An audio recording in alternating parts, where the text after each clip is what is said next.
Il était une fois une île si petite que personne ne pouvait la distinguer sur la carte de Britannia.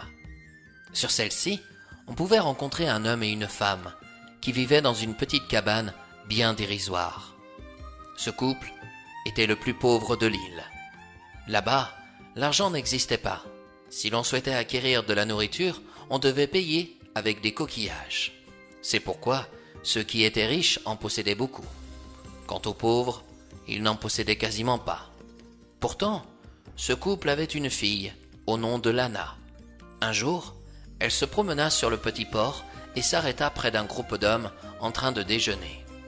Elle contempla avec envie tous les plats amenant de délicieuses odeurs à ses narines. L'un des hommes lui dit d'une grosse voix: « Pourquoi restes-tu planté là ?» Cet homme n'était pas n'importe qui. Il était le chef de l'île. Loin d'être beau, le gras de son ventre sortait de son pantalon. À son cou, il portait 3 immenses colliers de coquillages. Il y en avait de toutes les couleurs, de toutes les sortes. La jeune fille restait bouche bée devant tant de beauté. Mais cette beauté ne s'accordait pas avec la cruauté de son propriétaire, qui remarqua ce qu'elle regardait. L'homme se mit en colère et lui lança: « Eh bien, gamine, vas-tu répondre? Pourquoi regardes-tu ainsi mes coquillages ?» Lana resta silencieuse. Souvent, elle se disait que le silence valait mieux que des paroles futiles. Le chef de l'île enleva un des colliers de coquillages, suspendu à son cou. Il l'agita sous le nez de Lana et ajouta avec arrogance: « Ah, je suis certain que tu n'en as pas vu d'aussi beau, n'est-ce pas ?» Les autres hommes près de lui se moquèrent de Lana, en voyant sa mine honteuse. Ne voulant pas se sentir plus ridiculisée, elle lança au chef de l'île: « Un jour, moi aussi j'aurai plein de coquillages, et j'en aurai même plus que toi. » Abasourdi par la remarque de la jeune fille, durant quelques secondes, le chef de l'île ressembla à un poisson en ouvrant et fermant sa bouche, à plusieurs reprises. Puis, il s'écria: « Mon petite garce, fiche le camp avant que je ne t'écrase comme un escargot. Ne sais-tu pas que celui qui possède le plus de coquillages est le chef de cette île? Je suis le chef de cette île, et tu me dois le respect. »« Tu es le chef de rien du tout, » rétorqua Lana. « À mes yeux, tu es encore plus pauvre que moi, quand on y découvre ce qu'il y a dans ton cœur, c'est-à-dire rien. »« Comment oses-tu? Écoute, vermine, je vais te donner cette miette à l'un de mes colliers, car je doute que tu ne peux avoir plus au vu de ton insolence. » Aussi, je sais que j'en aurai plein de coquillages. »« Dans ce cas, vu que tu fais ta maline, viens demain me les montrer. Et si jamais tu n'as rien de plus que cette miette, alors j'ordonnerai à ce que l'on te chasse de cette île et qu'on te balance dans une baie aux requins affamés. » Lana soutint le regard de cet être immonde. Il avait beau tenter de lui faire peur, elle n'avait aucune envie de se soumettre à ses pieds. Le chef de l'île lui donna une miette en la balançant au sol. Lana la ramassa et ne demanda pas son reste pour s'enfuir. Sur sa route, elle croisa un marchand qui vendait des oranges. Elle lui demanda: « Bonjour monsieur, pourrais-je vous acheter une orange avec cette miette de coquillage ?» Malgré sa politesse, le marchand prit la miette et ouvrit une orange pour en détacher juste un quartier. Il enleva un pépin et le tendit à Lana.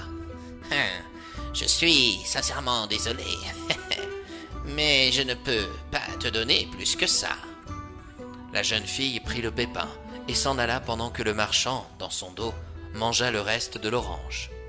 Arrivée chez elle, Lana fila derrière sa cabane et planta le pépin d'orange dans la terre.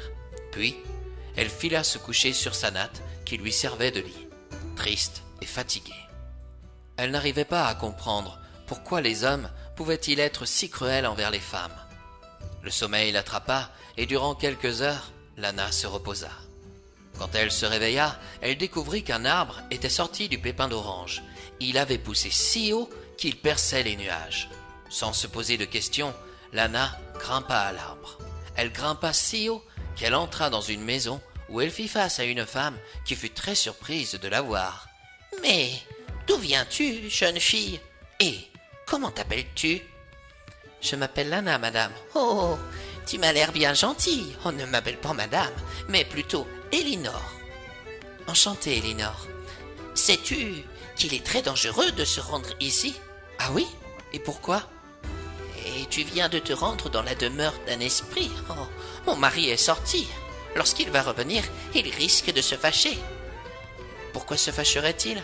J'ai juste monté dans un arbre. En effet, un arbre où il ne faut pas avoir le vertige.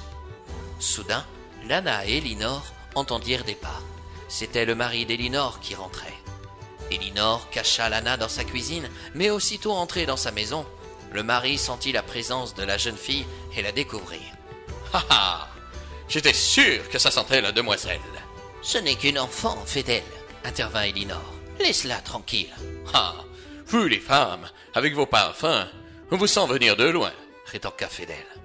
Il devait être dans un bon jour, car il invita Lana à sa table et permit à sa femme de lui donner une assiette. Or, celle-ci n'était pas comme les autres. En levant le couvercle au-dessus de l'assiette, Lana découvrit une nourriture appétissante. Elle commença à manger, mais elle avait beau se remplir le ventre, que l'assiette restait toujours pleine de provisions. Remarquant ses interrogations, Fidèle lui déclara. « Ceci est un cadeau de notre part, pour toi et ta famille. Cette assiette vous permettra de manger à votre guise. Mais attention, si un jour, toi ou l'un de tes proches passe l'assiette à quelqu'un qui n'est pas de votre famille, alors sa magie s'arrêtera. »« Merci, c'est gentil à vous, répondit Lana.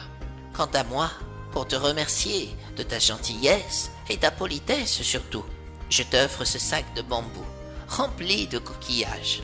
Il te permettra d'en obtenir autant que tu voudras. » Lana accueillit ces cadeaux avec beaucoup de soin et de précaution. Avant de les quitter, Fidèle demanda à Lana.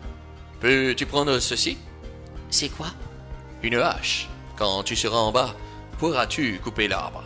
Les Britanniens, qui n'exercent aucune magie, ne sont pas faits pour rendre visite aux esprits. » Lana remercia une dernière fois Elinor et Fidèle pour leur accueil, puis elle redescendit sur son île.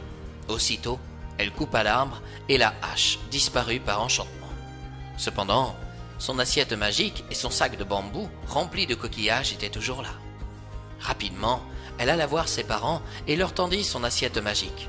Elle raconta son aventure dans cette maison suspendue dans le ciel et termina son récit en leur disant « Prenez cette assiette, régalez-vous, mais ne la partagez avec personne. Moi, je dois aller voir quelqu'un. » Sans perdre une minute, Lana alla retrouver le chef de l'île, qui se mit à rire en la voyant arriver. Elle était pressée de lui clouer son bec. « Alors, as-tu tes coquillages ?»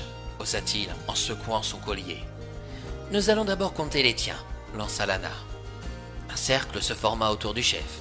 On compta tous ses coquillages. Il en avait beaucoup. Soudain, celui-ci exigea à Lana de montrer les siens. La jeune fille en sortit une poignée de son sac de bambou, puis une autre, et encore une autre. Tout le monde resta sans voix. Le chef de l'île ne riait plus et venait à présent de perdre sa place pour la laisser à une jeune fille qu'il allait devoir désormais respecter. Et c'est ainsi, mes chers amis, que nous arrivons à la fin de cette histoire. Vous comprendrez par celle-ci qu'il reste important de se respecter les uns les autres. Que l'on soit riche ou pauvre, homme ou femme, nous restons avant tout, tous, des humains. Le jour où Lana devint la chef, elle préféra qu'on la considère comme la reine des coquillages. Mais ce ne fut pas une reine autoritaire, ou manquante de respect à l'égard des pauvres gens, loin de là. Cependant, elle l'était envers tous ceux qui ne respectaient ni l'ordre ou la loi, car dans son île, elle ne voulait pas voir de violence, d'intolérance ou d'injustice.